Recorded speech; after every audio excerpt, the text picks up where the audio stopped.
at Daniel. He wore faded shirts, lived in a leaking one-room house, worked as a roadside mechanic with oil-stained hands. When he asked Ruth to marry him, the laughter became cruel. "Is hunger your dream?" her aunt mocked. "You want to marry poverty?" her friends whispered. Ruth only smiled.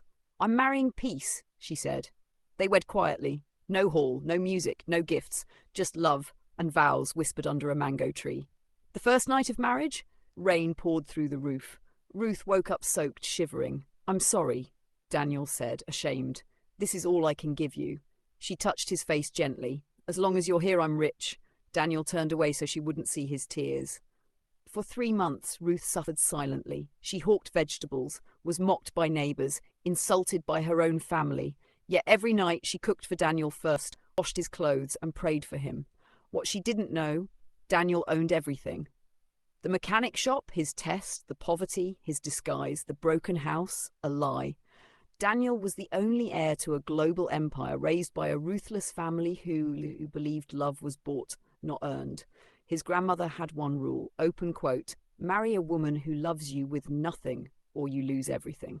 Close quote. On their 90th day of marriage, Daniel said calmly, "Pack your things, we're visiting my family." Ruth panicked. "Your family? But you said they disowned you." He smiled. "They did, temporarily." A black convoy arrived, luxury cars, armed guards. Silence. Ruth's knees weakened. They drove into a city, then a mansion so large she thought it was a hotel. Inside, powerful men stood and bowed.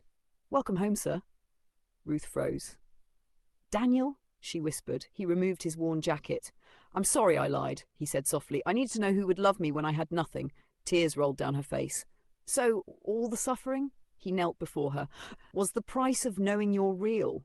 The grandmother stepped forward, smiling proudly. "She passed," she announced. "You are now my grandson's wife and the future queen of this family." Ruth fell to her knees, crying. "I would have loved you even if you stayed poor," she sobbed. Daniel lifted her gently. "I know," he said. "That's why I gave you the world." That night, Ruth slept on silk sheets, but her heart remained humble, because she didn't marry wealth.